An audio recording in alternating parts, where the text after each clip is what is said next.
And we are live. I'm recording. From the industrial wastelands of Michigan to the fruited plains of Iowa, this is the American Why Reef. relate to a ship capacity?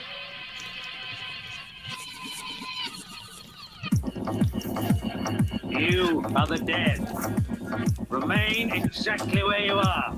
Make no move until you are ordered. We burn them to ashes and then burn the ashes. That's our official motto. Now we can see you. Clasp your hands behind your heads. Stand out in the middle of the room. Stand back to back. Who can explain the fascination of fire?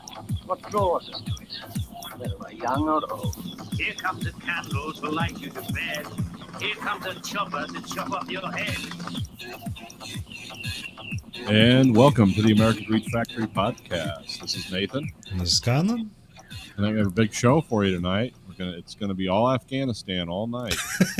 Kidding, I'm not even gonna talk about it because I've like all the podcasts I listen to and support or whatever. I've just been inundated with information, and I was like, nope, okay, I've heard enough. So we're not going to do that. Cuomo will be the governor for the fall of New York City. He has urged everyone to evacuate that's in the low-lying areas because of the Hurricane Fred or whatever. I think it got changed to a tropical storm. Oh, last time I okay. knew, so, but still, He was on the news today saying, "Get out of Dodge." yeah, he deployed the National Guard. Yeah. So yeah, that's what's going on in the world. A lot of good stuff. Now, who's texting me? Oh, that's nice. So yeah, other than that, I don't want to talk about any news. So what do we have to talk about? Well, we have the big wrestling news that CM Punk has joined AEW. Finally. Yeah. This was known for how long? Well, actually, it's probably only been really known for like, for about 3 weeks maybe, because there was in the middle of the episode of Dynamite one time where Darby Allin, they cut to Darby Allin, and he's giving this thing where like AEW is the place to wrestle if you want to prove yourself, and it's like this is the place if you want to prove you're the best in the world, which that's like a moniker of CM Punk. And then it's like, okay, that's pretty on the point. And then they cut to, it's like we're having a special Rampage, which that's their 1 hour Friday show. We're having a special Rampage at the United Center. I'm like, that's where the fucking Bulls play. That's the biggest stadium they would ever be at. Like, this is absolutely CM Punk showing up because he's a Chicago native. So like, this can only be one thing. And to their credit, they never said it was going to happen. But it's also like the world's worst kept secret. Like, just everybody knew it was going to happen, but they just didn't say it. And and so when the show started, it basically, the crowd starts chanting immediately CM Punk, and they don't tease it. He just comes right fucking out. And it's like 7 minutes of 15,000 fans screaming.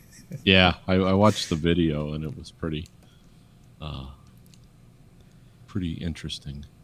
It was a huge reaction. So like people yelling, people crying, like it really meant something to people. I mean, all he did was come out and talk. Like he almost took up half the show. I think it was a 20-minute segment. It's only an hour show. But the fans seemed happy. Yeah. So yeah, that's kind of the last white whale to come to AEW. That's kind of like the only thing else that would probably be bigger in some sort of a mainstream way is if like John Cena came to AEW, and that's never gonna happen. No. John Cena, company man through and through. Good guy, but he's, he has his loyalties. What are you gonna do? So if you don't know who CM Punk is, he's just a very beloved wrestling figure. He is kind of seen as a guy who speaks his mind And a lot of times, especially when he worked for WWE, like WWE was the enemy, and CM Punk would just say what was on his mind, and it would piss off WWE, but it'd get them huge ratings, so they were fine with it. Until it wasn't, and they end up. He did a podcast about the doctor's incompetence, and then he got sued for that. Oops. But yeah, so yeah, he was just like unceremoniously was like thrown out of a Royal Rumble, I think in 2014, and he hasn't wrestled since. Oh wow. So, Okay. yeah, so it's been 7 years since he's been out of the business. It's always kind of been of a tease that like, hey, we're gonna get CM Punk, and he didn't really seem interested in it.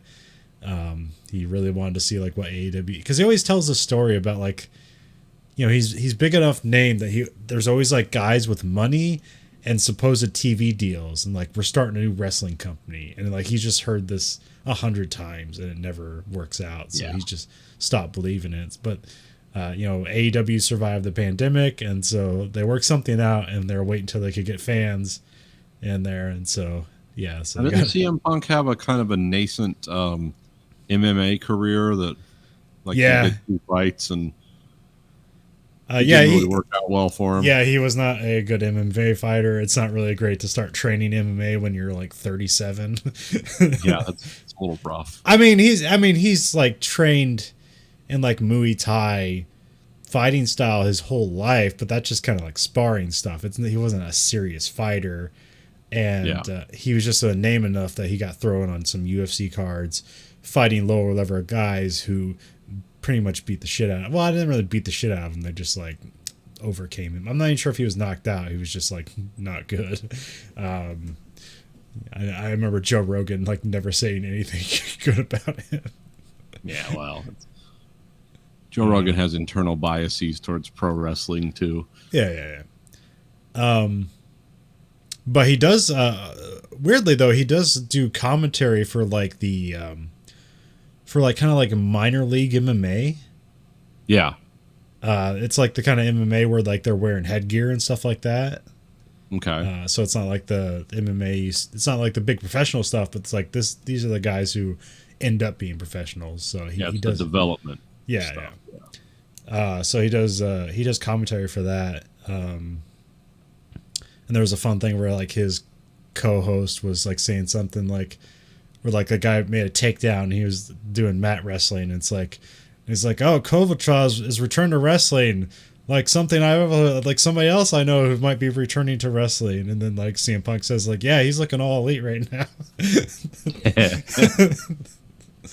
So yeah, it's pretty much the world's worst kept secret, but like they still didn't they never advertised. So we'll see like what kind of ratings this does. That'll be interesting. I mean, it's like Friday night at 10, so you can't really expect huge ratings, but like if you get some weird number where like 3 million people showed up, that would be amazing. I don't really think that'll happen, because like of all the podcasts I listen to where they talk about like numbers in general, it's just kind of like TV numbers just don't do that unless you're football. And then like people always talk about how like, you know, CM Punk was never really a ratings mover. Like one of the most beloved and biggest moments in WWE is when CM Punk was in Chicago versus John Cena on a Money in the Bank pay-per-view, and it's kind of seen as like one of the highlights of all time for wrestling, when he won the championship from John Cena in Chicago, and just how loud that building was. And he like slunk away as like, because like the whole storyline for it was that he was leaving leaving WWE. Like that was the storyline. He's like, so I won your championship and I'm leaving. Like that was the that was the hook, huh? Yeah. And he didn't show up for like 2 weeks. He wasn't there for like 2 weeks of WWE. So that was really interesting until they eventually got back to the story, and of course they fucked it up. So they had like, Kevin. We've built something good, and it's like, nah. Yeah, that's something that just Vince McMahon like loved to do. He's like, he just loves to trick the audience. Like, I know what you want, and I'm not gonna give it to you. Ha ha ha. Yeah. It's S&M Entertainment. Like, I'm gonna just keep that right out of reach. You can almost touch it, but there it goes. Poof. I mean, sometimes that works, but like, don't do that for every storyline that's going on in your company. Yeah, I mean that's cool to do once. You can't do it every time because then people are just going to be like, "Well, I know it's coming." But like back when like CM Punk, you know, he did his famous pipe bomb speech in 2012, which that's what preceded that Money in the Bank one. You know, like he got a lot of lapsed fans brought back in, and like, you know, that's, you know, almost, you know, 9 years ago when WWE was doing 5 million viewers a week. Which now they're doing like 1.5 to 2 million. Yeah. So it's quite a drop. Although, also remember, like in the Attitude Era, like they were getting like 15 million people watching every week. That's just crazy, but it's just, you know, TV numbers are different nowadays. Like, you don't even really, like when people talk about like total viewership, that's what seems impressive, but that metric really isn't important anymore. It doesn't matter how many people watch it. It's like, how young is the demographic that watches it? Yeah. So that like when a show is rated, like, you know, what was the top show this week? It's rated by demographic, and the most important demographic is 18 to 49, men and women together, because that's who is just more susceptible to buying shit. So that's why it's the most important one. So it's like, what percentage of your audience is that 18 to 49, and so it becomes like a point whatever. And so like a lot of MTV stuff, like they'll get like 400,000 views for like Road Rules Challenge, or I think it's just called the Challenge now. But because the way their demo skews very young, they get like a 0.6 for the demo, which makes them number one on cable for the night, even though less. Yeah. Yeah. But like that's the demographic is more important. But currently, I believe, especially when it's males 18 to 49, AEW is beating WWE in those demos, but specifically for males. But I guess more women are appreciative of WWE over AEW. But we'll see what happens. I no. It doesn't really matter. It just it seems like a good time for wrestling right now. AEW's on a hot streak, and this will only make it hotter. So good. Yeah, this was a you know, fun announcement for everyone. But yeah, go watch on YouTube. It's like, I think it already has like 3 million views, but you know, YouTube views are very it's not indicative of anything. Yeah, it's a way to sell advertising. Well, I mean, Dave Meltzer explains it, but like, so like when you get TV ratings, when it talks about like how many people watched your show, it is an average of the overall audience that watched the show. So like at some point, like 20 million could have tuned in at the start of the show, but by the end of the show, if there's 10 people watching, your average is way low. Okay. Where if YouTube, how their numbers work is if you click play, that counts as a view. And so that's how you get like, we're like literally, you know, YouTube videos have 1 billion views. It's like, oh, did 1/6 of the world's population watch this? Like, no. Yeah. And so the numbers just keep going up. So they aren't indicative of anything. But they look nice when you can say to somebody like, this got, you know, millions of views. And if you, but so really like on YouTube, it's like the subscriber base is what's more important, where it's like, you know, I think like PewDiePie has like 100 million followers. Yeah. So he can make, you know, he can easily sell advertising and make millions of dollars a year. So.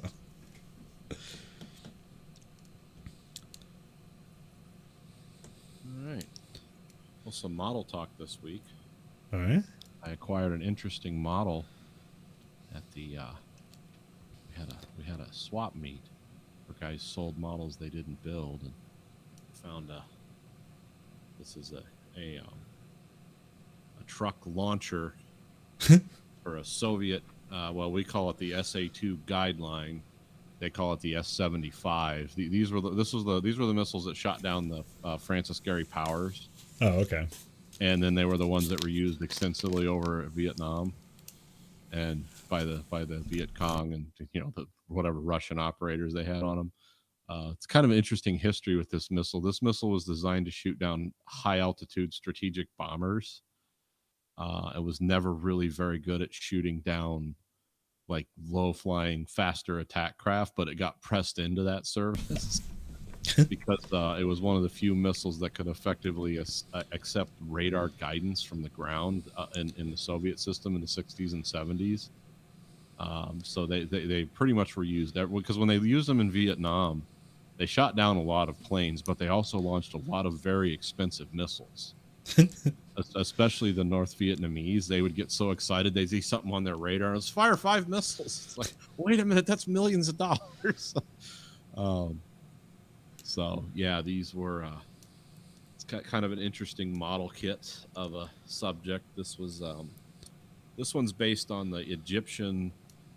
This was based on the Yom Kippur War. They used a lot of these. The Egyptians had actually technically reverse engineered their own version because the Soviets couldn't be seen as selling the Egyptians thousands of surface to air missiles. So it was said that the Egyptians reverse engineered this, which means the Russians gave it to them, and the Syrians had a bunch, and it was they were a nightmare. But they shot a lot of them off too, and never hit anything either. By the time of the end of the Vietnam War, we were pretty effective at jamming them. Because we figured out what frequency their radar control was on, and we just flood the air with counter signals. Does this have any relation to Scud missiles? No, that's Scud missile is like a surface to surface missile. That's for attacking your targets with. The Russians, when they made the Scuds, they were like intermediate range nuclear. They're supposed to have nuclear warheads on them. Well, when they sold them to the Iraqis, they put high explosive on them. Well, I thought the thing about the Scud missile is like, I think there's like, I forget what the anagram is or acronym, is that like they weren't like, nobody wanted to sell them long range missiles, so they were sold short range missiles, and they basically like cut the missile in half and put more fuel in it, and it became a long range missile. And that was like, that's why people were scared about the Scud missile. It's like, oh, Iraq has further reach now with their missiles. Yeah, they were Scud missiles were used. They used them in submarines. The Russians did initially, but those were the longer range ones. Yeah, but the thing about Scud missiles that was scary is you could hide them pretty easy, and then you could deploy and launch them, I think, in 30 minutes. They had a pretty quick, like, drop the pylons, get the missile up in the air, and fire. But it was old tech. I mean, those were developed in the 50s. Yeah. They'd been around a lot. All that Russian stuff like goes back to the 50s, and then just kept getting upgraded as time went on. Yeah, the stuff they're willing to sell to other nations. Yeah, the wholesale and so some of the. Oh, I think the Iraqis had their own versions too. I think they modified them to carry larger payloads and and of course they would kind of have semi-public postings about how we've made a warhead that holds chemical weapons. Look out! They never used it, of course, because that's one WMD equals another in response, and everyone knows that if you fire a missile of nerve gas into Israel, they're going to come back with a nuke. They're not shy about that. So, yeah, it never ended up happening. Yeah, because the Scud missiles are what made the Patriot system famous. Yeah. The Patriot was almost abandoned before the Gulf War as being too expensive and ineffective. But it could shoot 1950s era Soviet missiles that had a maximum speed of Mach 5, which was actually kind of slow for a missile of that type. And then we had that other system that, what was it? They never tested it, but they used the Iraq War as a kind of a simulator for that system called Bright Star. was a satellite-based anti-missile system. Hmm. Clinton canceled it. Well, supposedly canceled it, but they did math on it, and they said, "Oh, this would have shot down 100% of the Scud missiles that Iraq fired at the coalition." But of course, they say that it's like, let's see it happen. Like, well, no, they canceled the program. It's like, oh, they canceled it. Okay, so what are these things orbiting around doing now? It's like the History Channel stuff where it's like they do stuff on weapons and like, is this actual information or just pure propaganda from the military-industrial complex? Yeah, because there's that one like anti-vehicle missile they talk about where it just has these discs of copper that like flings out over an area and they just explode, and it's just like a hot disc of copper that can go through anything. And because it's like above the vehicle where they're not like armored, like it basically destroy any vehicle, but like it rains it down below, and it was only deployed once. It like destroyed like an entire like Iraqi column or something like that. And they said, oh, it was never to be used again. It's like, what, did it be declared a war crime? Like, did it actually not work? Like, why do you have this mysterious thing? Like, it was only used once and it was too effective. Or like, I don't believe you. Like, there's why? no such thing as too effective. You wouldn't have multi-megaton nuclear weapons if it was like, oh, this is too effective.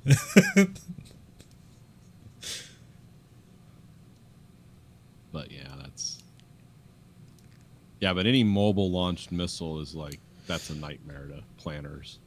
Yeah. Because we like missiles like in fixed locations, so we know where to attack. But anything you can haul around mobily. But it's weird with this truck transport thing. Like, it itself just launches the missile, but it needs a radar system hooked up to it to know where to go. So this is not like an all-in-one unit. This just carries the missile. And it's a 2-stage surface-to-air missile for anti-aircraft, which is unusual. They don't have a lot of those. This one was, though. It's a cool-looking model of, outdated. It's like, this is how they did things in the old days. This is when you could smoke and fuel the missile. Like 2-stage, like Saturn V rocket stages, or what is it? Well, it had like a high boost phase, and then it would shed part of it.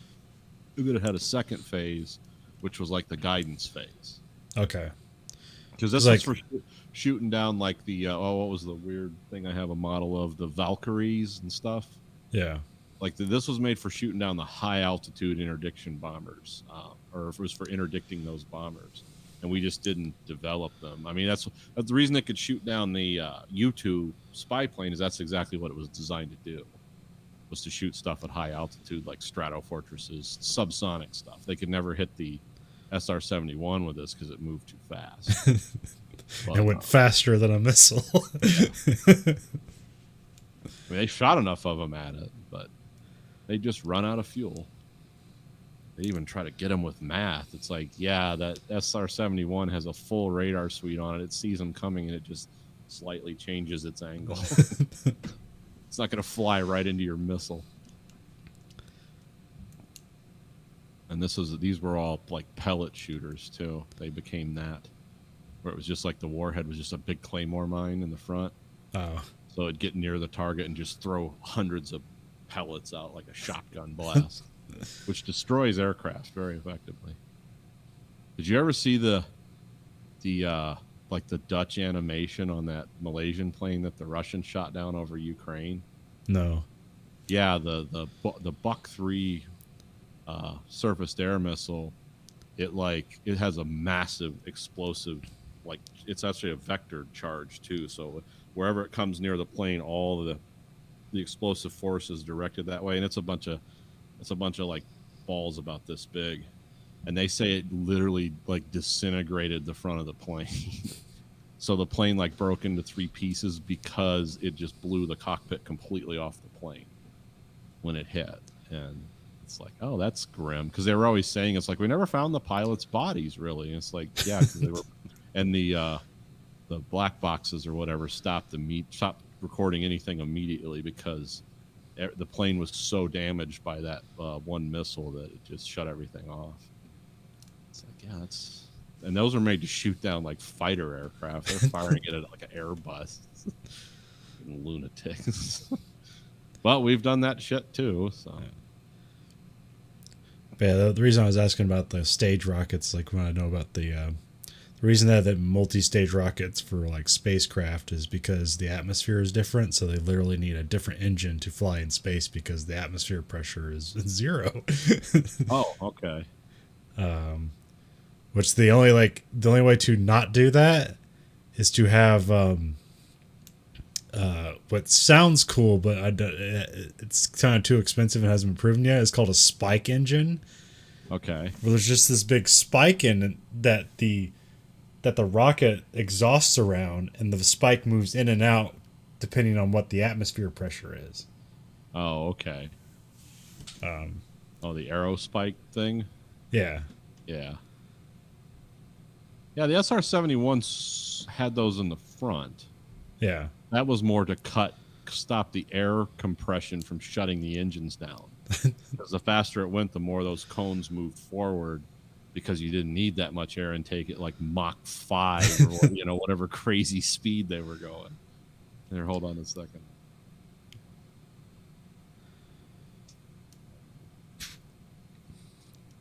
Now this is just primered in black, so I don't know how well it's going to show up, but see, the missile has the attachment points here. Okay.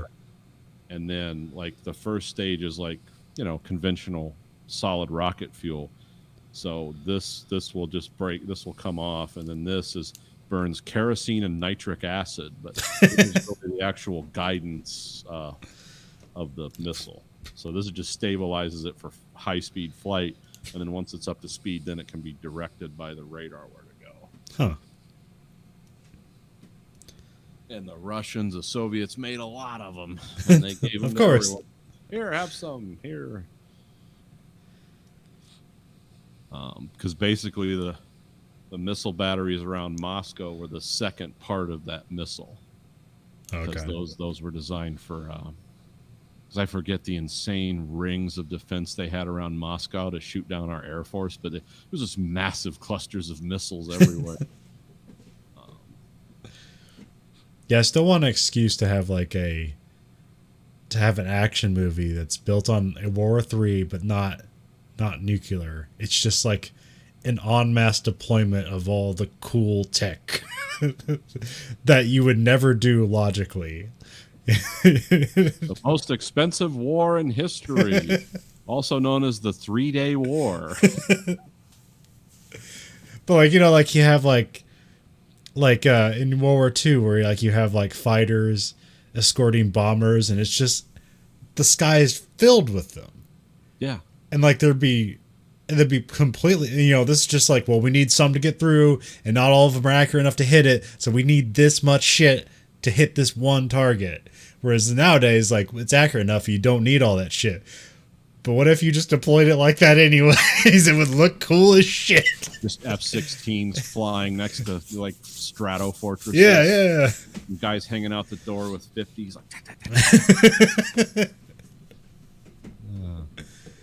But hundreds of them. Oh, yeah. And then the Russians would fire off all their, we could just send the planes as drones.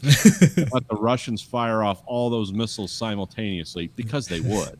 Yeah. And just they're going to destroy their own country when those missiles come back to the ground, or the wreckage of our planes just slams into Moscow. and it'll be like that. It'll be like that scene from 300 where the arrows blood out the sky, but it's with missiles and high tech military equipment. Missiles flying around. It was one of the coolest scenes in Skyline. It was it was a dumb movie with a lot of cool scenes, but where they sent the stealth drone with the nuclear bomb, and then all the other drones around it were just there as sacrificial things. Whenever the aliens would fly at it, the drone would fly in front of it and they'd explode. Huh. And they fired the nuclear missile into the mothership and it exploded, and then the mothership started to rise up again. It's well, that violates a bunch of rules of anything, but okay, that's very durable technology that takes a nuke. I mean, that even destroyed the shit in Independence Day. Yeah, well, once the shields are down. Yeah. Actually, I can't remember if they fired a nuke at. They did in space at the mothership. Right. They got inside of it, but yeah. Yeah, they were inside. But I'm trying to remember like when they were first shooting at it, and they discover it has a shield. I can't remember if they fire a nuke at it or if they just had like a bunch of F-16s firing missiles at it, and they're like target remains or whatever. I can't. Oh remember. yeah, the first one, yeah, was all the F-18s from El Toro. Yeah, they went out to fight. They just started firing missiles at this static target, and they're like, "Well, they're gonna die." And then the missiles start hitting the shield, and nothing happens. And then the little ships have shields, and Yeah. but they don't fly as effectively as our planes because our planes are designed for the planet. So that's why, like, the main character can live and outmaneuver one of these alien fighter things that just shoots like slow green lasers. One of my favorite lines from the movie: "Don't shoot that green shit at me."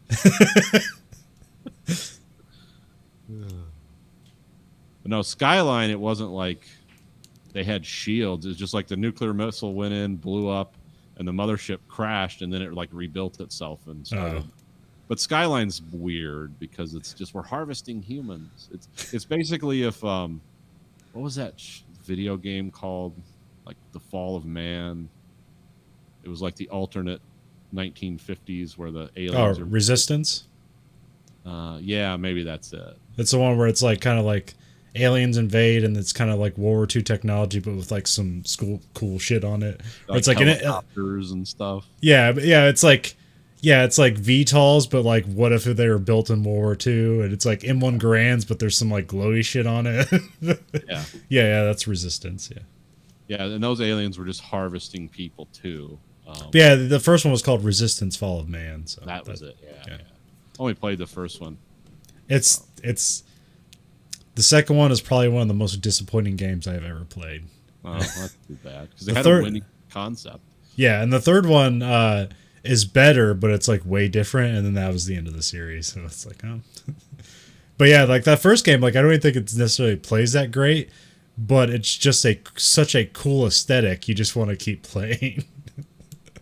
Yeah, it's got a cool story, and it's like World War II never happened. Yeah, and so, but the alien invasion like started in Russia and worked its way out to the rest of the world. And then, like in the second one, like the aliens come to America because they've never come here, and it's like, when Neo they try to attack the mothership or whatever, and it's just all these weapons firing at these alien craft, and it destroys a bunch of them, but not enough. Yeah, because isn't the third one really bleak, like where everyone's dead? And yeah, I mean the third one's basically like an apocalyptic survival thing. Oh. And like the aliens aren't even really that active; they're just kind of dormant, and you don't want to like wake them up because they'll kill things. And it was like more about like the inner turmoil of like how are the humans, harming each other in this now apocalypse.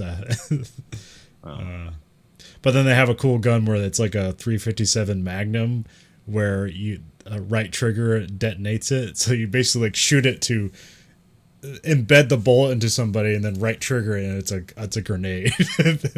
That's nice. So, in the 1950s.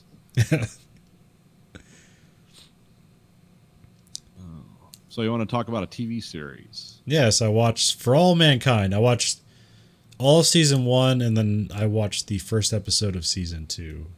Okay. This is the alternate history space show where the Russians land on the moon first, drawing the ire of America as they try to leapfrog the Russians in the space race.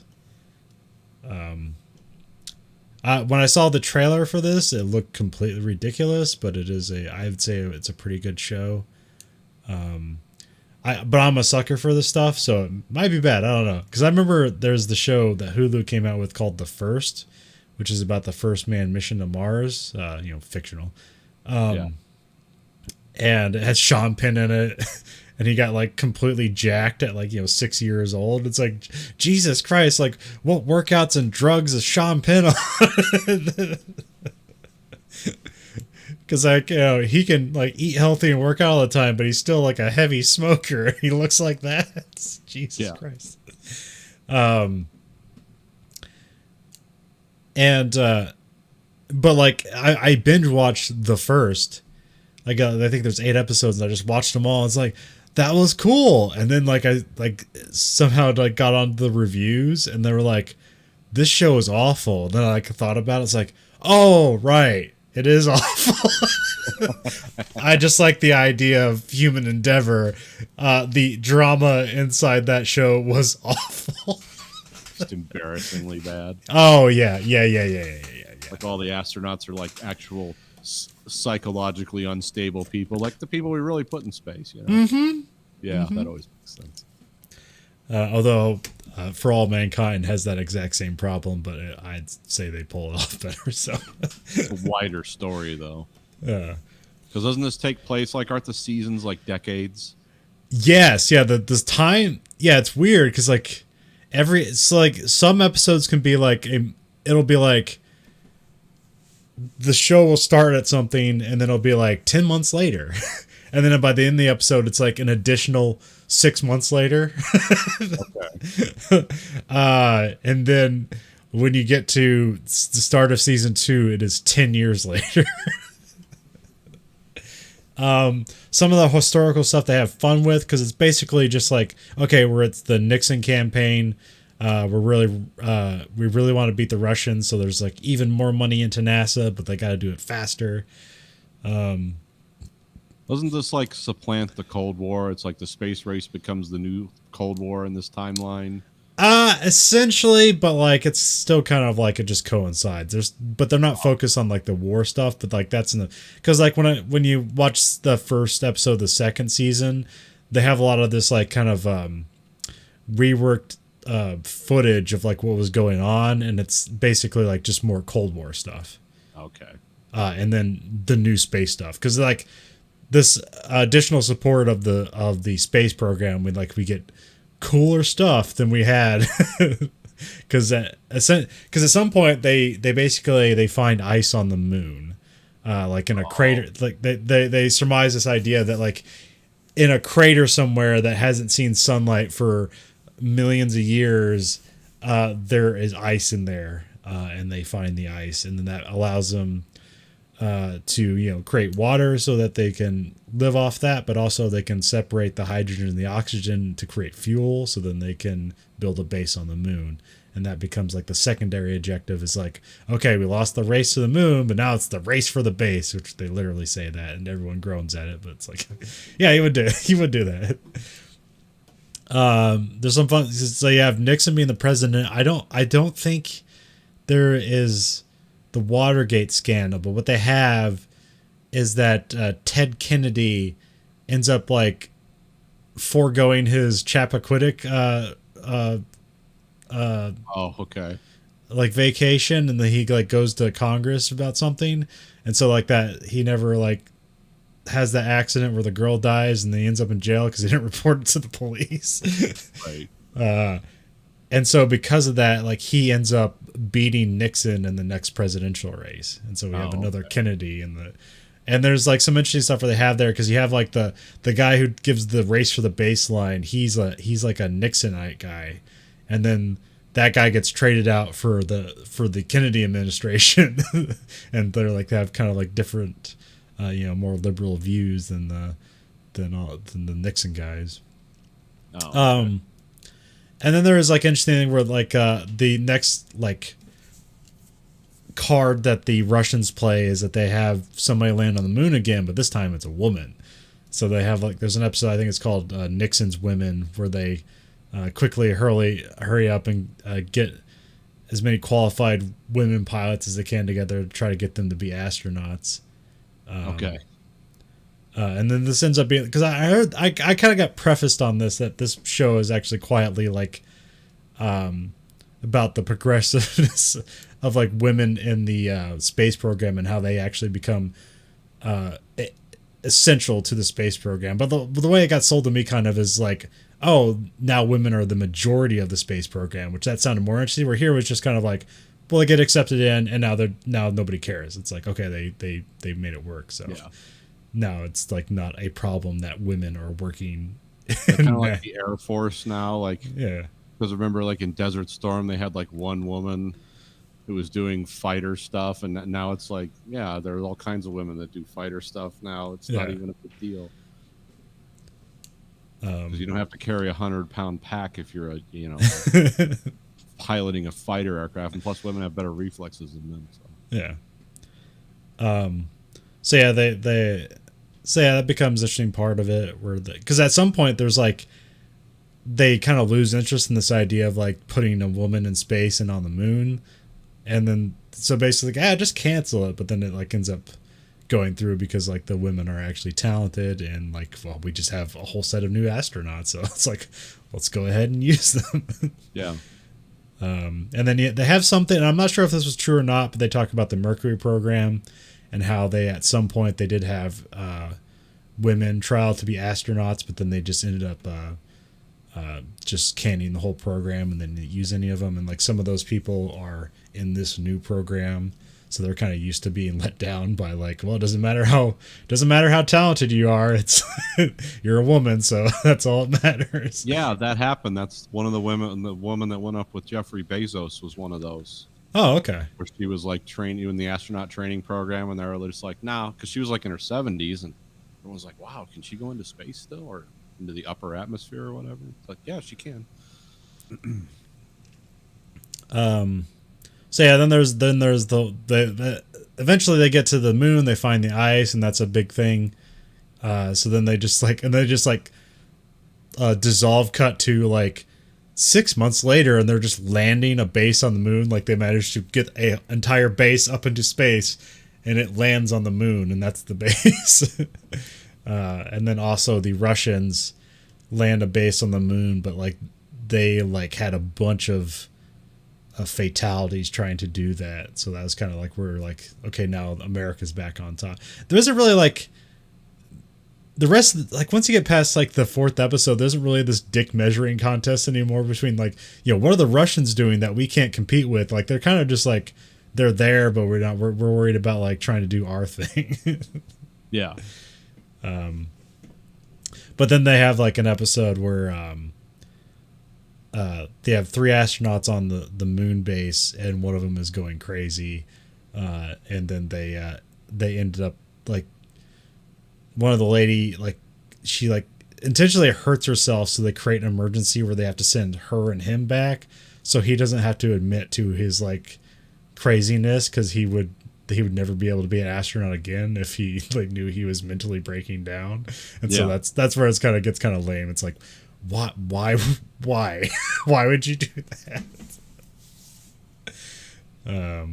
Because we watched like First Man, and like you see how Neil Armstrong, because like how Neil Armstrong gets portrayed as like just boldly, like but like that dude was just very quiet, and he just did his job. Like he was a really good engineer that didn't really have a dynamic personality, but he was like the best guy for this job. Yeah, and there's a thing like which I didn't know, where his child died of like brain cancer. I was like, oh, that's horrifying. He just went back to work the next day because that was the kind of guy he was. He didn't let that stuff affect him. And it's like, okay, this stuff is getting to these people. They need to be replaced. but they really play it up, the drama. So, it's a drama. So what are you gonna do? Yeah. Well, it has to be an interesting. It was just a bunch of smart, like, people sort of on the 1960s version of the Spectrum. Yeah. That are like, we must go on and do our job. Yeah, it wouldn't be very. It's actually really what happened, but it wouldn't be dramatic. Yeah. I mean, the results are dramatic because this guy, like, does all this crazy, dangerous stuff. I still like the description of the lunar lander and the module in space that they have to shoot themselves back up to. Is like, yeah, there's less computer power in that than there is in your car. Like, and they were saying that in the 90s. Like, those things were like, they did one thing and you fed tape into them and stuff. Well, let's hope this program works. And there's interesting stuff with Von Braun.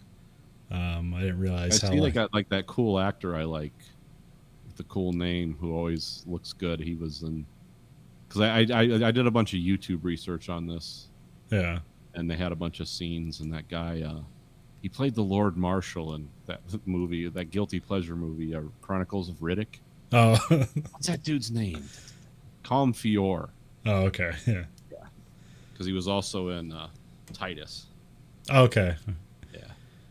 But yeah, here they get into the whole thing. Where basically Nixon feels like von Braun is holding them back because they're like they're being too safe.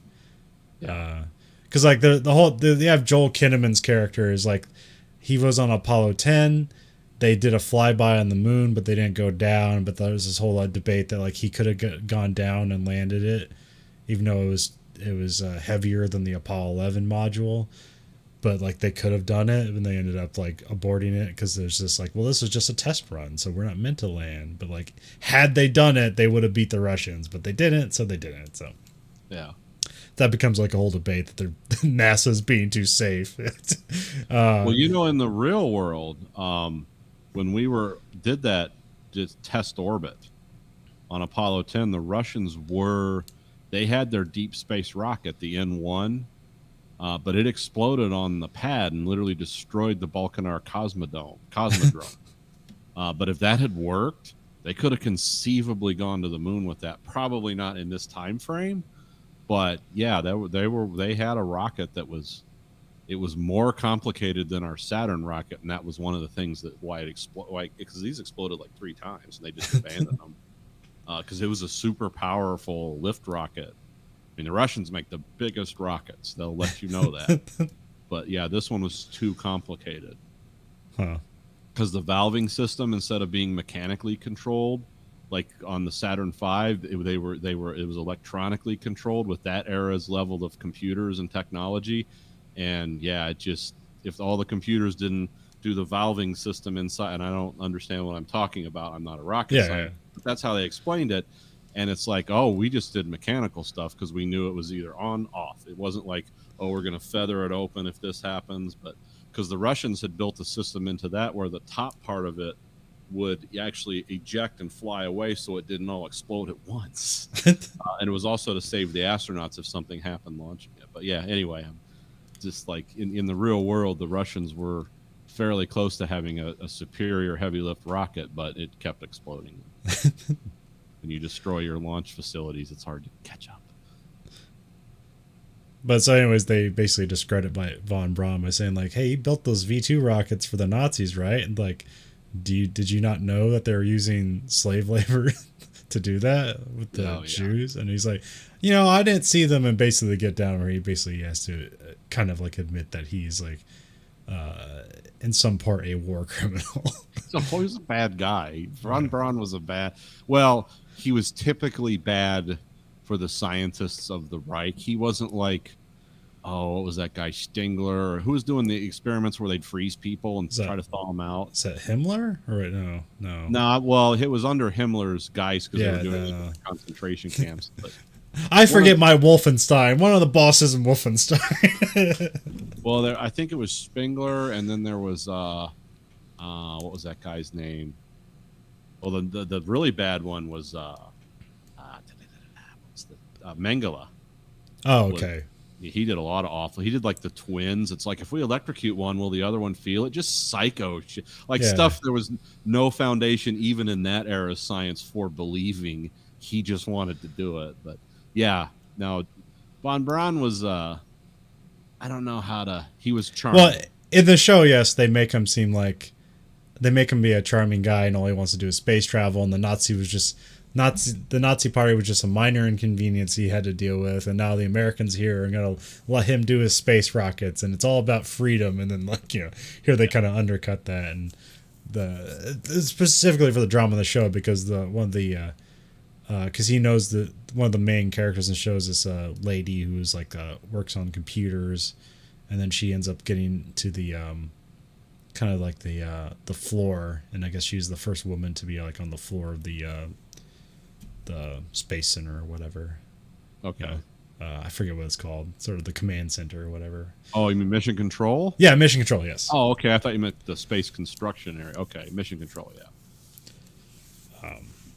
So he's like kind of like a mentor to her, and then she is incredibly hurt when she basically realizes like, oh, he advanced his science by killing people. Any means necessary. Yeah. So yeah, a lot of time jumps in. So I think it starts Yeah, it starts in 69. I think by the end of this season, it's like 74. Oh, okay. Which is not that long of time, but or at least 73, because like I said, season 2 it's 10 years later, so it's 1983. Yeah. Now I'm just forgetting like major plot. There's a point where they're go. Oh yeah, the Joel Kinnaman characters, because they send those other two away so they can hide the fact that the one guy is losing his mind. The one guy stays on the moon base and he's basically just there for like almost a year on the moon base. Fun, yeah. Yeah. And so he's additionally losing his mind, and like there's a whole drama where like basically his kid dies, and they don't know how to tell him, and so they decide don't tell him. But of course, the Russians send him a message like basically sorry about your child. Of course, he loses the his Russians. They're always there to help. Because that's like a thing that like. Because we don't follow the Russians closely at all, so they're just kind of this mysterious thing that happens. But that's kind of like the idea. The downside of America is that like if they have any failure whatsoever, it becomes very public, whereas the Russians can basically hide all their failures. Yeah. Because like when they're trying to establish like that moon base, there's they killed like so many cosmonauts. Like they're just craters on the moon where they tried to meet.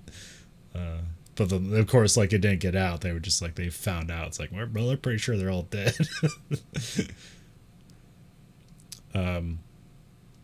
So yeah, he finds out his kid dies, and he basically goes crazy and stops communicating with Houston, and then. When he's going out to gather some ice, he finds out that the Russians are using like this little gantry that they built, and they're using to get ice as well. And then there's kind of a standoff. And then because like something with the Russian where like it was easier to go back to his base or go back to the American base than it was to go back to his base. And he was like running out of oxygen, so he basically like knocks to come in, and then like he lets him in, but then like he cycles the pressure, and then like he cycles it off and basically takes all the oxygen out and like suffocates the guy. But then like he pulls back at the last moment, and he ends up tying him up to a chair, and he's like interrogating him because he's a Navy man. He's a Navy fighter pilot. So. Yeah. The Russians are not they're not people you can trust either. Yeah. In this universe. Or really in ours either, but eventually, there's also the Saturn V. One of their rockets blows up on the launch pad, killing one of the main characters. The astronauts were fine because the top of it ejected, but where they ejected, the capsule didn't land in water. It landed on a beach, and like they were severely injured. So all those astronauts are I think it was like all the astronauts were men, so that kind of makes it like, well, now we have to fill these roles with the women because that's who we all have for the astronauts left. So they end up so they basically get another mission going to send to the moon to basically relieve the Joel Kinnaman character. I think his name it's Ed. Ed is his name. And then when they basically go to do their moon launch, they get in the upper atmosphere, or they get in the orbit of Earth, and then they go to start their ignition to go to the moon, and it doesn't happen. And then one of the other teams, they're going up on a smaller rocket to do a repair on a satellite, and so they changed that to now they're going to launch up there to intercept with the Apollo. It's like 24, and they're going to fix their computer. So they go up there, they replace the computer, and while they're doing that, the rocket engine just churns on. Uh-oh. And one of the guys is just like pinned to the side, and then one of the other astronauts is just pulled into the exhaust plume and just evaporated. Yeah, that's pretty much it. Which I'm not sure if it happened like that, because I don't know, because from The Expanse, that's always a common thing to explode, atomize things in the exhaust plume. That was an Epstein drive, though. Yeah. Vulcan based. The only thing like I'm thinking of like, and I wouldn't know. The only thing I'm thinking of like, if you have a rocket and it's expelling this exhaust, would the exhaust like basically on the side? Would it push you away first before you actually got into the plume? Like, could you actually just go directly into the plume without, like, you'd have to like force yourself into it, or else you'd just be pushed away. I don't know. It's more exciting to vaporize the guy, I guess. Yeah. Because like I didn't know what happened at first. It's like, wait, did that guy just get vaporized? It's like, yes, he did. It's like, Jesus. So yeah, they end up going in the wrong trajectory because like when they restart the computer, it just launches. They launch slightly in the wrong direction, and they're basically just going to miss the moon. And then the one astronaut, she readjusts it and tries to get as close to the moon as they can, but like they miss like the trajectory speed by like 50 knots or whatever speed they use, or kilometers per hour or whatever. Okay. But they're just completely out of fuel and there's nothing they can do. And she's also like secretly a lesbian, and that's a whole thing where it's like, that's not allowed in the 1970s. No. And because she's basically like, well, we're gonna die, so I might as well. And the guy that she's with is Zeke. He's the guy who was a Mercury astronaut that they grounded for like some heart issue, but now he is determined to be okay. And so this is like redemption for him. It's like now he finally gets to be in the space program. And basically because they're like, well, we're just gonna drift off into space and die, so I might as well. She comes out to him, and he does not take it well. He's like they could have blackmailed you. Like, don't ever tell anybody you're gay. Yeah. And he also has like a severe injury in his side, and because they're in 0G, it's not they can't compress the wound correctly, and so he eventually won't heal. Yeah. But yeah, the thing they end up doing is they have the Edward character. He's like, they still have a lander there, and he can kind of get up there a bit. And so he ends up working together with a Russian, and they get like he gets a fuel tank on his module, but because the module he's trying to get it to that they're on, it's wobbly, so they can't like rendezvous with each other because it wouldn't work. And so he ends up just like throwing the gas tank at them, and then like they catch it. So that's fine. And they get down, but Zeke is dead. They bury Zeke on the moon, and then Edward writes his son's name on the moon, and so basically there's kind of like these two de facto graves on the moon. But they had succeeded, and Joel gets to go home, and then I can't remember. She stays behind to be on the base until she is relieved next time, and I believe that's the end of that season. But also, what happens is like there's a sex scandal with the Kennedy administration.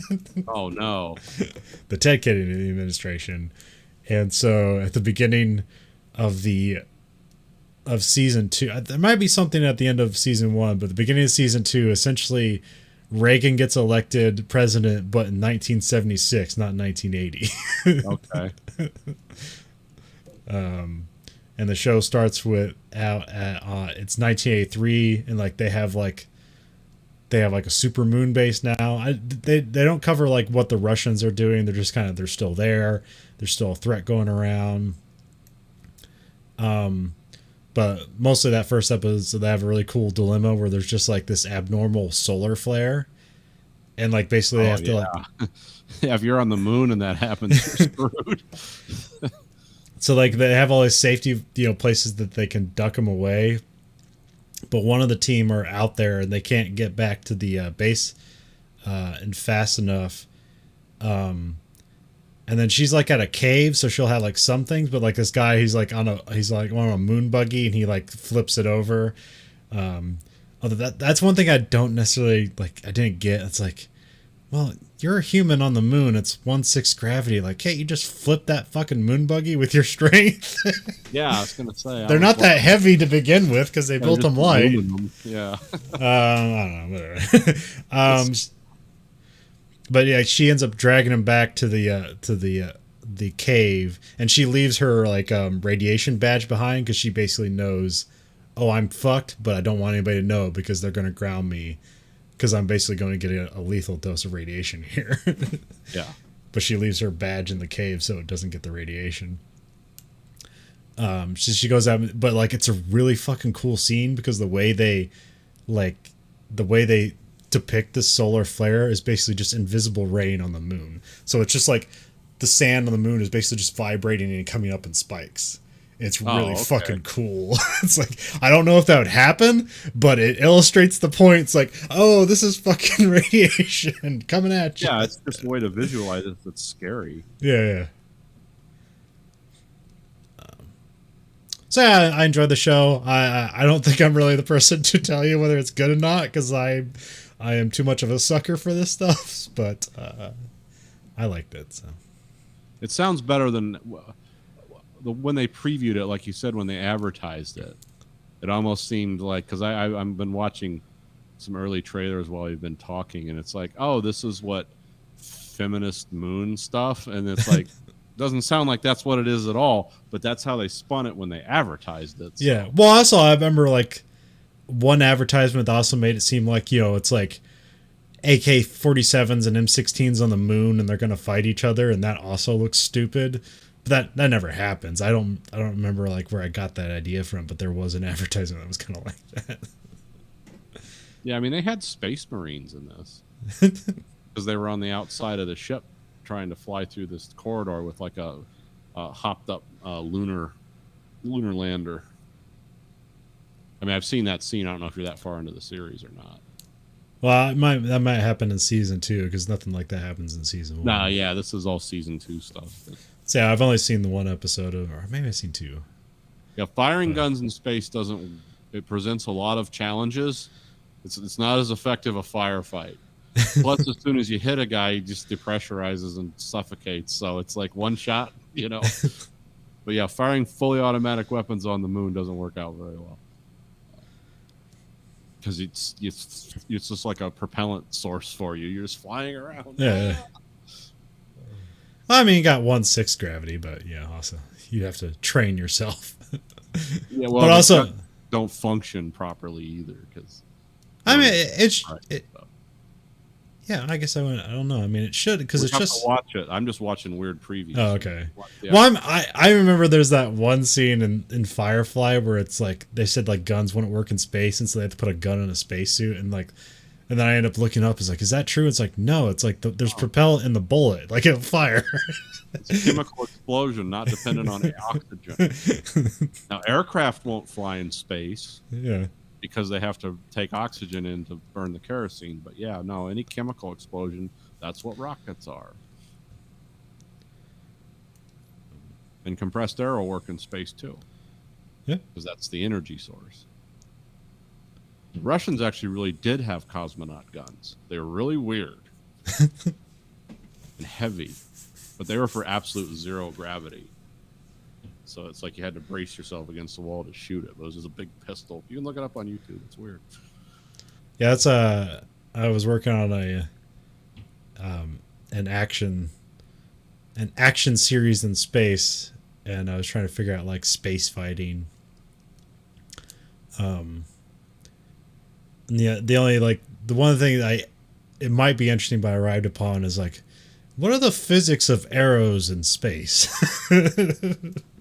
So I was contemplating action scenes where basically someone has a bow and arrow in a zero gravity space station and what they do with it. What I learned about space combat was, again, my terrible guilty pleasures movies. I thought like in space it was like the movie Outland, where it's just like, oh, if you're exposed to zero pressure, you just explode like a bag of meat. And I was like, that's cool. Turns out it's totally not true. But, you know, for Outland, it was cool. And I was like, that's what would happen. But no, it wouldn't. I mean, it wouldn't be a pleasant death, but it wouldn't be that kind of death. But then I've heard it would happen if you were on a planet. Like if there was like something holding you down and like kind of an air overpressure, but not enough to hold the human body together. They're like, yeah, something like that. Well, no, it's like the opposite because unless you're on a higher higher atmosphere pressure planet. But a lot of the problems comes with like in these low atmospheric pressure or no, is that the atmospheric pressure inside your body is trying to leave your body because there's nothing resisting it. Right. But I don't know about that. I'm not. I'd have to ask. Yeah. What's his name? The physicist I like. Me and Grayson read all his books when they come out. Neil deGrasse Tyson. He's not an astrophysicist, but yeah, he always has like fun things about this is what it would be like in the real world. Which it's kind of a letdown, but also makes you realize, oh, the real world's way more complicated than movies. There's all these forces at work. So we watched a movie this week. Yes. Watched the 1975 Night Moves, starring Gene Hackman, directed by Arthur Penn. I don't think it has anything to do with the song whatsoever. No, well, it was supposed to be called Dark Tower, but that was changed at the last minute because the Tower. What was the movie that came out? The Towering Inferno. Or something? Yeah. Didn't want it to be confused with something. Although, I was reading some of the trivia, and it was saying like where they got the name of is like from a chess thing, which is like, do you mean literally like night with a K, night moves, but then they just made it with an N? Yeah, well, it's probably for the American audience. The script was written by a Scottish. The story was written by a Scottish guy. Yeah, and then it just got adapted. Yeah, this is another one on the Noir collection, so it's another 70s bleak investigation movie. Another hopeless 70s movie with Gene Hackman, and it's another 70s paranoia movie. Yeah. I mostly picked it just so like I wanted to see like Gene Hackman in this era because like it's like for me, it's like the youngest I've seen Gene Hackman is in the Poseidon Adventure. For me, it's like that, and then like Crimson Tide. Like that's there's just this gap of Gene Hackman that I have no idea what he was in. Yeah, my Gene Hackman is the Superman movies. Oh yeah. Hoosiers. Yeah, okay, that's the Gene Hackman I know. I don't know the 40. This is like the 40-year-old Gene Hackman. Yeah. This was I genuinely liked a lot of the dialogue in this movie, mainly with Gene Hackman and his wife. There was some great dialogue of just, and I don't know if it was good dialogue or if it's just well acted by two good actors. Well, also just like interesting dialogue, I guess, where it's just like people are saying things out loud that like they should never admit to each other. It's like too much information, but it's like too interesting to not say. It's like, this is fucking weird. You would never say that, but it's fucking weird. So, because I really like the lady who's like the boat captain, who's also like a dolphin trainer, and like Gene Hackman's talking to her, is like, what did you do? And he's like, I did some like I was a nurse, and then I waited tables, did some stripping, did some hooking, and now I'm a boat captain. It's like, yep. Just making enough money to keep moving down the road. Which I really liked her. She was interesting, and basically I don't think I've ever seen her before or since. Yeah, there was a lot of like one and done here. Gene Hackman and his wife, her name's Susan Clark.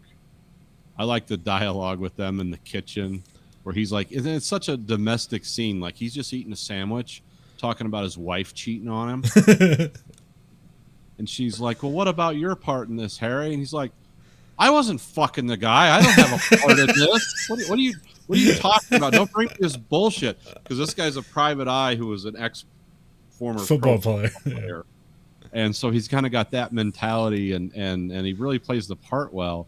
He's always like checkmating his wife with these arguments she's trying to make.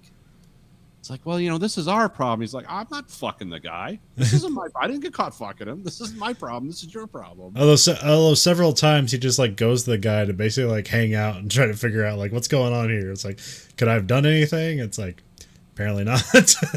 Yeah, that guy was. I've seen that guy in a lot of things, but yeah. Yeah, I mostly remember him as he's the judge in Ghostbusters 2. That's right. Yeah, that's right. That's the Scolari brothers. Yep. And here, I guess it's like he just mysteriously has a cane. It's like, why does his wife like fall for this kind of like seemingly pathetic guy? And I guess that was just pure accident that guy like injured his foot in like a car accident or something, and like they just put it in there unexplained. Because later on, I believe he doesn't have the cane; he's just there. Yeah, I like that dialogue. Because he catches when he comes back from Florida, he catches his wife and this guy together again in their house because he turns the speaker up really loud, and they come downstairs and he's like, well, what do you want to do, Harry? And he kept saying his name. He's like, if you call me Harry again, you're going to eat that cat, because the guy was petting like a cat. He's like, okay, I'm going to go outside now. It was just like the weird. It's like you would think he would be completely justified in just beating that guy into a pulp, but it never happens. It's an interesting choice. Yeah, especially this like early 70s. Like that's what a guy would do, right? That's what like, people do now. Yeah, he'd be justified. And also, yeah, a young James Wood. Very young James Wood. Melanie Griffin. Yeah, was the daughter. And that was like all wildly inappropriate too. Yeah, that gave me the absolute creeps when he was down in the Florida Keys, and like the stepdad's talking about, you know how she is. She traipses around here, and you know, I get tempted, and I can't. We got to get her out of here. I can't stop it. There should be a law. And Gene Hackman's like, there is a law. You can't, have sex, because this is presented as a 16-year-old girl, and she's shown nude several times. So the trivia, which I don't really buy, all of it seems fucking weird, is that they shot this when she was 16 and they shelved the movie for 2 years. So when she turned 18, she could do her nude scenes. Which I am incredibly suspicious of that. You're still implying in the story as filmed. Yeah. That this is a minor. That's shown topless and all kinds of stuff, and is having sex with all kinds of men, supposedly. They don't show that, but it's like, oh, this is a creepy choice. And our main character immediately like rebuffs her advances because she's walking around in one of his shirts like, my clothes were dirty, and he's like, fine, you can keep that, just bring it to me in the morning, or what. Like, he's totally not interested. He's like setting up a chessboard. He's like, yeah, whatever you're trying to do, I'm not playing this game with you. He's more interested in banging the guy's girlfriend down there, because he's got to get back at his wife. So yeah, that whole thing with Melanie Griffith was sort of weird. I mean, they could have made that character that way, fine, but yeah, that wouldn't fly today. Unnecessary nudity, unnecessary suggestive dialogue too about. I can't stay off my stepdaughter. It's like, dude, this guy's gonna die later, right? I hope. Also, there was a bunch of weird stuff in this movie with like just about breasts in general. There's a lot of things that just happen. Like when he meets his wife, she's on his phone and he just like grabs her breasts. There's constant mentions of breasts. The one boat lady, she talks about like embarrassed that like some guy like brushed her nipple and it was erect for 30 minutes, and it's like, I feel ashamed, and Gene Hackman's like, I have nothing to be ashamed about. It's like and she's like, no, it is. And it's like, that's like kind of the dialogue, like, no one to fucking say that because it's too weird. But it's like, he put this in the movie, it's like, that's interesting, but it's fucking weird. Yeah, who's having this conversation? I'm here looking for a missing girl. My nipples. Is like, huh? And then we have a sex scene involving the two of them. That's pretty much him playing with her boobs the whole time. It's like, okay, this is some kind of kink. Yeah, and like in the trivia, no mention of it. It's like, well, the boobs represent, like, no, it's it's just a motif, I guess. It doesn't mean anything. Maybe we're just too crude and we don't understand the subtleties of all of it. But I know what action movies are. I know what good dialogue is, and I know what interesting stories are, and I know what creeps me the hell out. This does all those things. Yeah. Maybe it's meant to. I don't know. It's like, yeah, the world is ugly and it's full of weird people that do lots of weird shit. It's like, okay, message received. I forget what other 70 movies we're talking about, but yeah, there's just a lot of unnecessary nudity in a lot of 70s movies where like, oh, we can get away with this. Yeah, well, this was called one of those movies, what they called it, the American new cinema Yeah. of the 70s, where everyone was being more edgy. Yeah, But yeah. sometimes it's like, well, this doesn't really propel the story along. This just weirds me out. Like, this isn't sexy. Because all these people are sad and lost. And, nothing good's going to happen to any of them. And it doesn't. Because it's a 70s movie. So, yes, very, very young James Woods and Melanie Griffith in this. I didn't know that was Melanie Griffith until I looked at the screen, between this and Body Double, I didn't realize like how much of her career kind of centered around like a lot of like sexy and nudity stuff. She plays she's a porn star in Body Double, and here she's running around nude. And it's like, oh, I didn't know that was like what her career was built on. Like I think the other famous thing she did was like she was in like, I think her dad ran like some weird lion like reserve, and then like they shot a movie about it. It was basically like Jaws but with lions, and she got her face bit by like one of the lions that had reconstructive surgery. Weird. I think that was Melanie Griffith. Yeah, because that was on Red Letter Media. They were talking about that movie. Yeah, I think the movie's called Roar. I think it was just like only released just recently because it's not good. Well, I think they didn't. Also, like the quality isn't good, but also like the whole production of it was completely irresponsible. Yeah, because when a young female actress is getting her head put in a lion's mouth and has to have surgery, you're not in control of your when that's going on.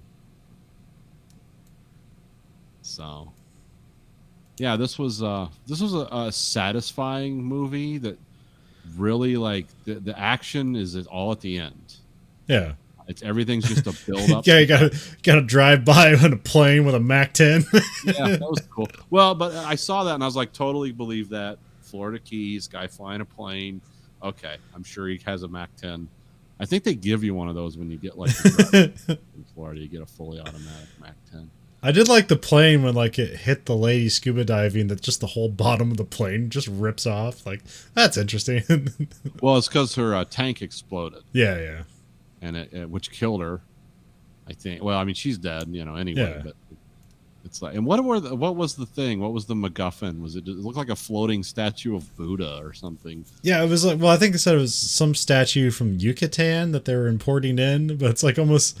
Also, this movie has like, it's about like a Hollywood production, and James Woods is like working on a car crash because the Melanie Griffith character gets accidentally killed, quote unquote, accidentally killed in a car wreck, and then like the guy who's the stunt guy, they're trying to sneak in this idol to the country. It's just like completely superfluous. Like, it doesn't really ever add it up, but that's why it's MacGuffin. Like, it's just the thing that causes the people to meet and the action to happen. It doesn't actually have to mean anything.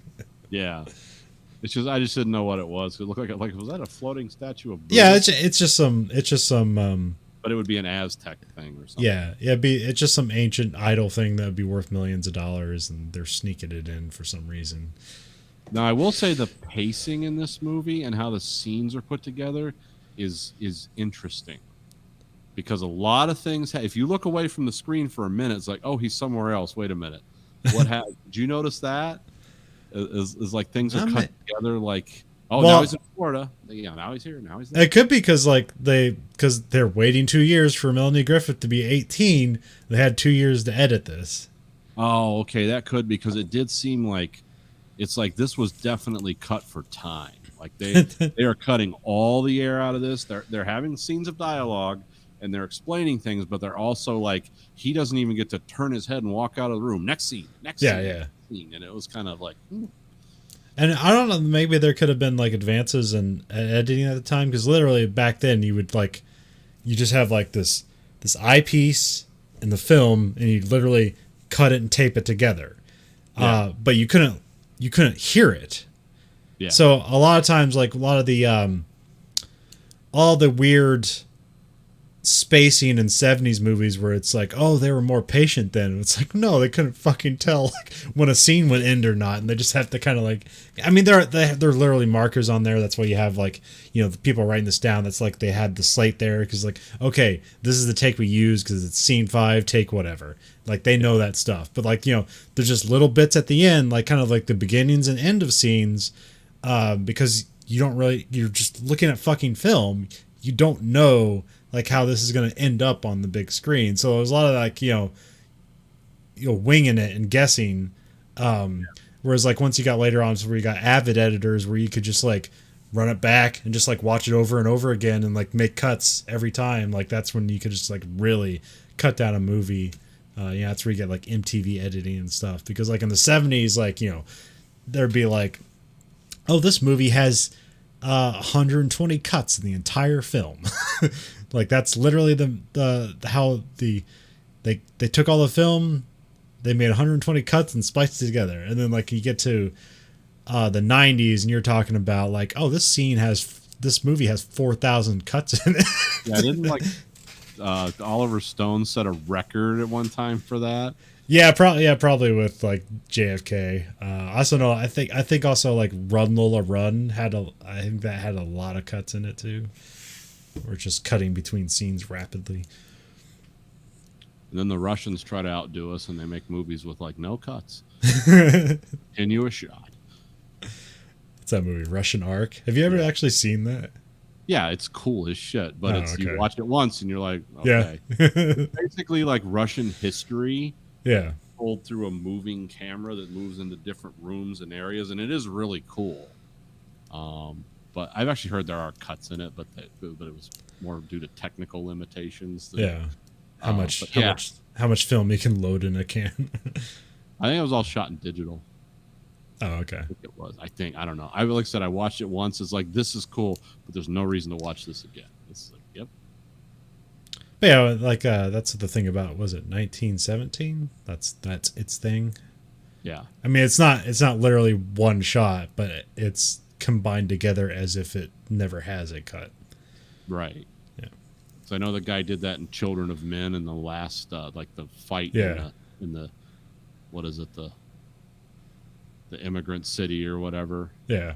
Because they didn't wipe the blood off the lens until they did do a change when they went into the building. But yeah, that was kind of infamous because it was very difficult to coordinate. Oh yeah, because when you have something like that, it's like you basically like, well, we can shoot this once today, because like you have like all these exploding buildings and stuff, and it's like, what's it take to reset that?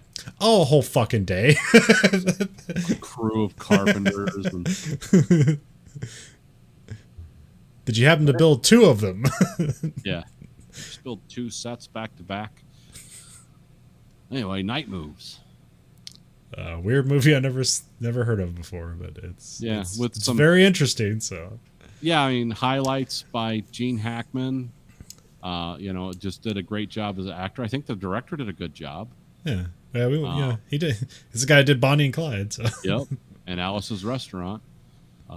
What's that? I never heard of that. That's the one that's based on the song. Remember, what was the show? It was a song by Arlo Guthrie, and but it's basically like remember the TV show Alice? No. Yeah, that's that was the one with who was in that? Oh, I'll look it up later. Yeah, it's basically, he did that. Which is kind of a comedy. It's a weird dark comedy. Oh, A woman who works at a diner. That led to the TV show Alice, and then he didn't do much after that. He did like The Dead of Winter, which was kind of interesting. And that was in '87, and then he did Penn and Teller Get Killed, which I've never. And then he died in 2010. Huh. He was 90 or 88. So that was the director. He was kind of he had a sort of a stamp on things in the 70s, and just never really carried into the 80s or beyond. So But I am wondering how. I am pretty sure Andrew would have hated this movie. I don't think we're going to be too far off target by saying that this would not be. One, he doesn't like old movies, or at least how they look. Yeah. Two, it's a lot of uncomfortable material and unrateable. It was uncomfortable for me, and I usually don't care. It's like, ooh, this is weird. And unrelatable characters. Yeah. Yeah, I like the main characters, but I did not relate to them in any way. No. Well, I mean, what's makes them interesting is they don't do the obvious thing. No, yeah, it's always it's different choices, and it kind of, and the end of it is just like catastrophic. It's just like we're just going to cram all the action into 3.5 minutes.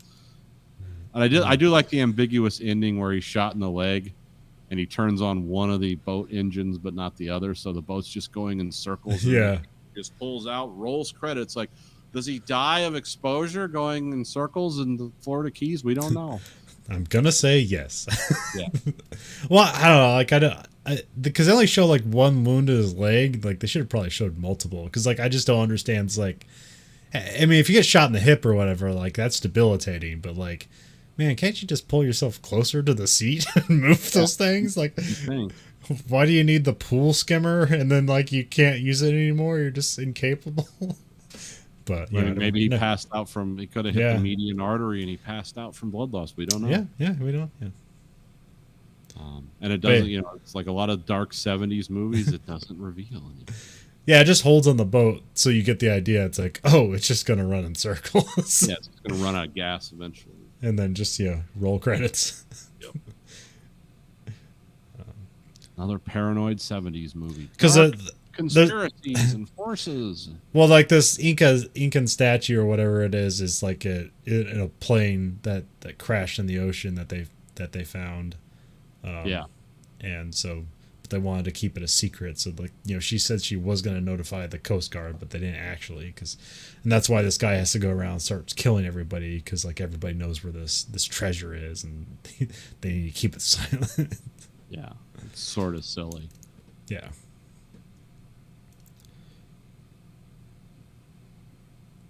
Sort of silly, but funny at the same time. And I have no idea if the Night Move song has anything to do with this movie. I kind of doubt it. But. No, being as they renamed it.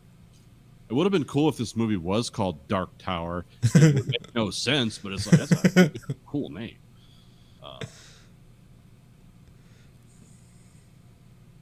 I've never actually seen Towering Inferno. Is that a good movie? It's very dated. Oh, okay. It's kind of like, and after 9/11, it's like, oh, okay. Like that. We know that doesn't happen. I know the movie inspired Nothing Lasts Forever, which is what became Die Hard. Yes. Well, it's a cool. I mean, yeah, that's a cool idea.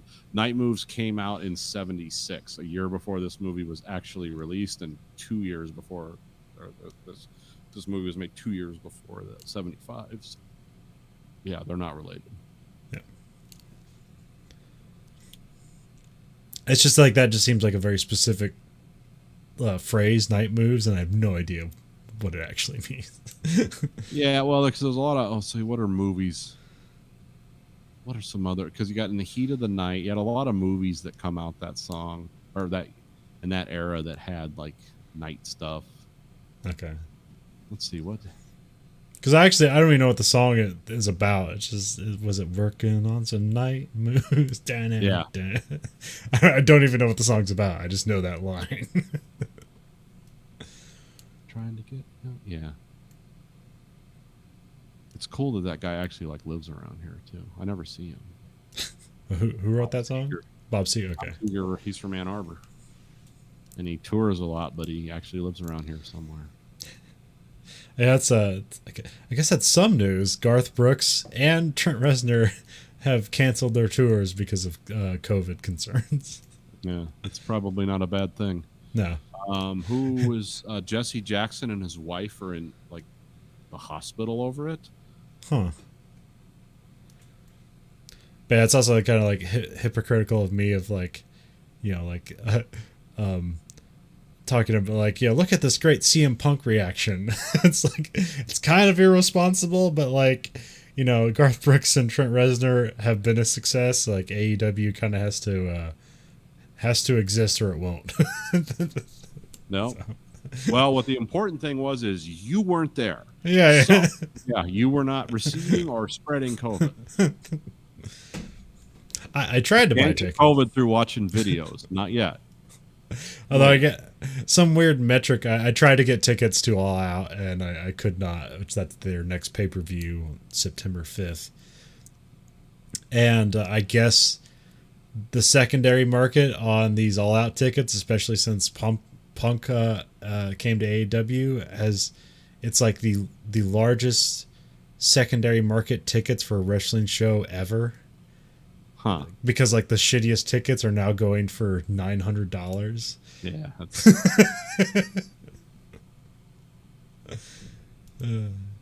Oh, update. Yeah. Henry is now a hurricane and it's heading towards the East Coast. Huh, okay. It changed somewhere. But, Trump would send a nuclear bomb at it. Nuke the storm. Yep, incinerate the cloud, which might work, but would just create a bunch of radioactive rain that would fall on the city. It's like, that doesn't help. I'm trying to remember. Do you know this phrase? It's probably from a video game. Where does the phrase "burn the witch" come from? That's a song by Radiohead, I thought. Is it? Okay. Yeah. Because that phrase has like been in my head for like the past 2 weeks, and I don't know why it's there. I mean, that's what I know it as.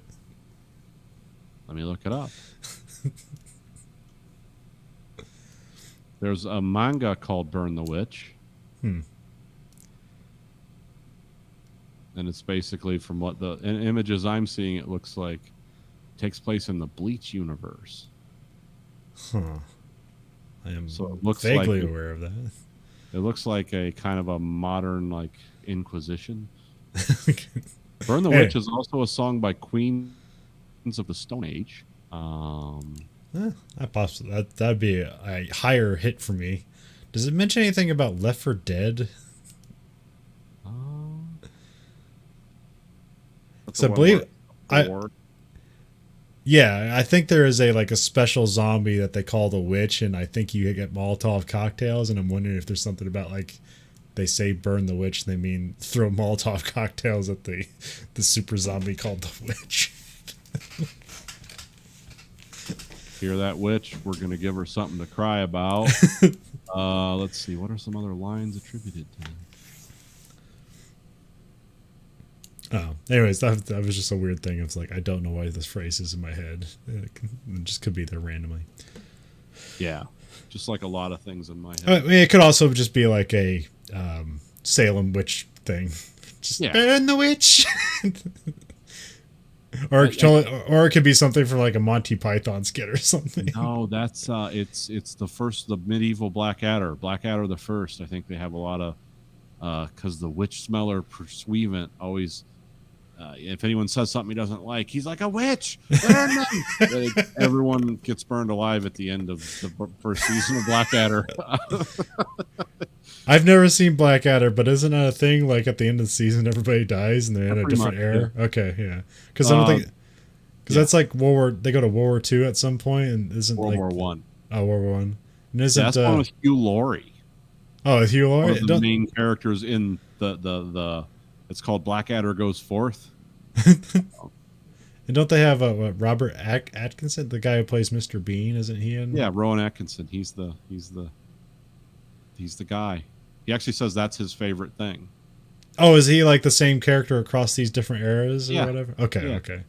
Because he's in the Middle Ages, and he's like one of the princes, the unpopular. Oh, Brian Blessed plays the king, which is cool because it's just Brian Blessed being crazy Brian Blessed. Like a Shakespearean actor over the top, and Mr. It's Rowan Atkinson's like, how he acts when he's playing his characters, and it's like, this is so weird. Like, confluence of people. But then, like, I think they're in like Elizabethan England in the second one, and then Victorian England in the third one, and then they're in the First World War. And there's a lot of famous people in the Blackadder Goes Forth, because Hugh Laurie, David, or what's his name, David Fry, or I can't think of his name. Another English actor guy. Well, Stephen there's Stephen Fry. Okay. He's in that. He's like the weird colonel or whatever, but he's like, everyone's playing a caricature of some like, you know, out of control British aristocracy people where they just look like buffoons. Yeah, watch the first season of Blackadder. It's really watchable. I mean, it's funny as hell. It's great writing and storytelling. Yeah, I vaguely that comes up on different podcasts, and I'm like, I've never actually sat down and watched it. I'm just only vaguely aware of it.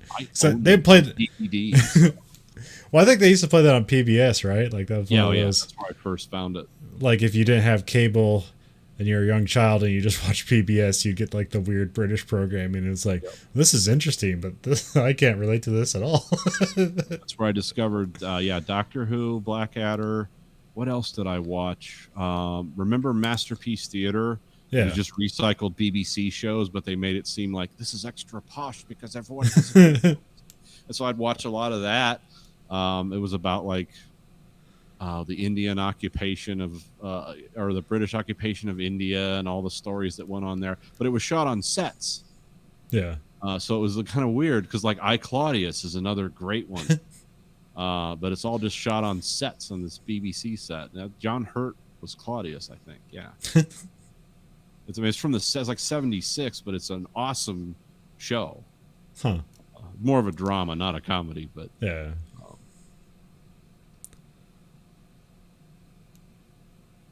Because like, what do they deal with? Like Caligula is like a 14-year-old boy, or maybe he becomes because it kind of takes place over a long stretch. But I know like Caligula was doing all the horrible Caligula stuff, like, you know, having sex with his sister and all that, and they, you know, he would go to like, Uncle Claudius, why is everyone angry? It's like, well, you can't do that, Caligula. It's not natural. And you know, because at the end he ends up, because he's like got a speech impediment, Claudius does. So yeah, but yeah, all that stuff's great. I own all that stuff on DVD, and I remember it from childhood. Because I didn't like to watch, like, actually I watched PBS because I didn't like commercials. Because I would just lose interest if there was a bunch of commercials. So I started watching all this stuff. The Prisoner used to be on, I think it was on PBS. That's where I discovered The Prisoner. Monty Python. Yeah, it's all those import TV shows that they got that you couldn't see anywhere else here. Now it's ubiquitous. You can see it anywhere. Yeah. Because the only place to see Doctor Who was PBS. Yeah. And if you gave them $50, they'd send you a mug where the TARDIS would disappear if you put a warm pepper. At least the Boston PBS affiliate did that. It's like, I want that mug, but I don't have $50. That was a lot of money in like the early 80s. Yeah. Thanks to you, our supporters. Yeah. I always wanted to give money to PBS when I was a kid because I got so much entertainment value from PBS, but I never had any money. So. And now it's like do they even do that anymore? Or are they just like self-funded by oil companies? I don't know what PBS. I mean, they still do. Was it Frontline? Like that's still pretty good. Yeah, but I mean, they don't ask for money anymore. Oh, they don't? I haven't turned on PBS in a really long time. So I use PBS On Demand to watch Frontline. But when Frontline rolls, they have the intro music, and then they have 5 minutes of, you know, brought to you by the Joanne Hagler Foundation, Ford Foundation, and United Petroleum Group for a better future. It's like, really? Okay. Because all I know, like what PBS, like what they produce now is like just weird half-done cartoons for children, and then like, you know, a guy playing a piano making political sketches. Although I don't think that guy's still around, but no, that guy's probably dead. I know what you're talking about. Yeah. That guy is fucking infuriating. Because like he catches you off guard. It's like, haha, that's funny, but this is fucking terrible. This one thing you said makes me want to keep watching this, but my mind is saying no. I don't really want to watch this. But damn it, that one thing you said.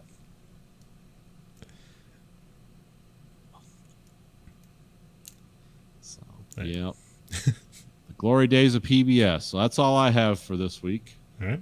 So this week for the American Greed Factory podcast, this is Nathan. And this is Colin. Goodbye, America.